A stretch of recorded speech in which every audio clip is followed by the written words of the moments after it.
여당만으로 탄핵안 의결 가능제적 과반 찬성된 헌재가 판단 사법농단 최초 폭로한 이탄희 탄핵 공약 직권남용 무죄 판결 재판, 부도법관 독립침해항위원 인정 탄핵안 가결로도 법관윤리 경종 서울 서초구 대법원 대법정문위에 설치된 정의의 여신상. 강창광 기자 챙한이.co.kr 21대 총선에서 여권이 압도적으로 승리하면서 법개혁 포순위로 밀렸던 사법농단 연루 법관 탄핵 절차가 여당 의석만으로 가능하게 됐다. 법원이 형사재판에 넘겨진 사법농단 의혹 판사들에게 줄줄이 무죄를 선고하고 재판 일선으로 복귀하는 상황에서 21대 국회가 탄핵으로 이들의 책임을 물어야 한다는 목소리가 커지고 있다. 법관 탄핵 절차는 우선 국회의 탄핵 소추안 의결이 필요하다. 국회 제적의원 3분의 1 이상이 발의하고 제적의원 과반수가 찬성하면 탄핵소 추안이 헌법재판소로 넘어가고 헌재가 최종적으로 이들의 파면을 결정한다. 애초 사법농단 관여 법관들에 대한 탄핵 논의는 2018년 10월 법농단에 대한 검찰 수사가 한창 진행된 시점부터 꾸준히 제기됐다. 사법농단 판사 탄핵에 원론적으로 동의한 더불어민주당과 민주평화당, 정의당의 의석을 모두 더해야 탄핵소추안 의결이 가능했지만 정당 간 관계 경색과 국회의원 재판 청탁 의혹이 검찰 수사에 들어가면서 세 당은 탄핵을 추진하지 못했다. 판사들이 여럿 기소됐으니 재판 결과를 지켜보자는 견해가 힘을 얻었다. 그 사이 임종원 전 법원 행정처 차장은 사표를 내 탄핵 대상에서 벗어났고 법정에 선 사법농단 연루 법관은 재판에서 줄줄이 무죄를 선고받았다.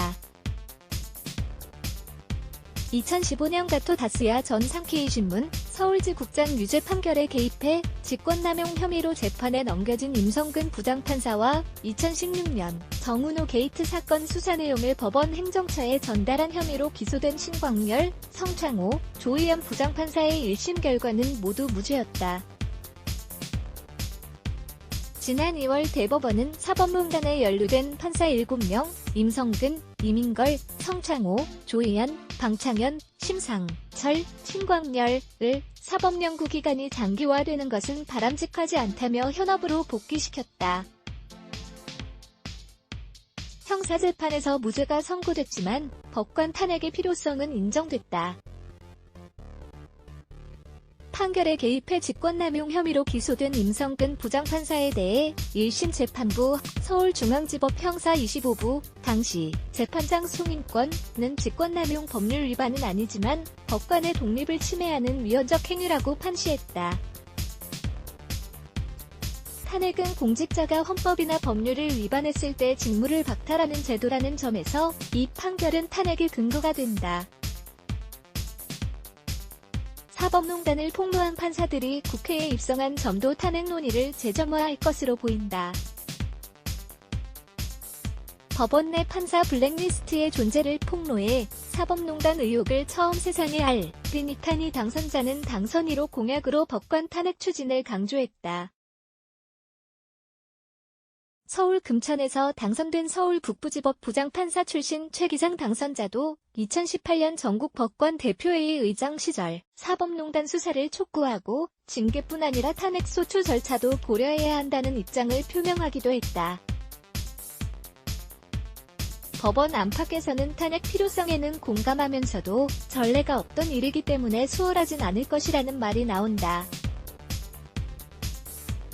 지방법원의 한 판사는 판사 한 명이라도 탄핵이 된다면 최초의 선례를 남겼다는 점에서 중요하다. 선출되지 않은 권력인 법관의 위헌적 행위를 탄핵을 통해 잘못을 묻는다면 판사도 스스로를 돌아볼 기준점을 갖게 될 것이다. 하지만 이미 탄핵 이슈에 대한 관심이 낮고 국회 내부 이해관계도 있어 탄핵 문제를 공론화할 계기가 필요하다고 밝혔다. 최윤근 민주사회를 위한 변호사 모임 사법센터 부소장은 국회에서 탄핵 소추안이 가결될 헌재에 가는 것 자체의 의미도 크다. 비록 형사처벌을 면하더라도 법관의 어떤 행위가 위헌적인 것인가에 대한 헌재 판단이 나온다면 규범력이 생기기 때문에 법관도 자신의 행위에 대한 윤리 규범을 더욱 확실히 인식하게 될 것이라고 말했다.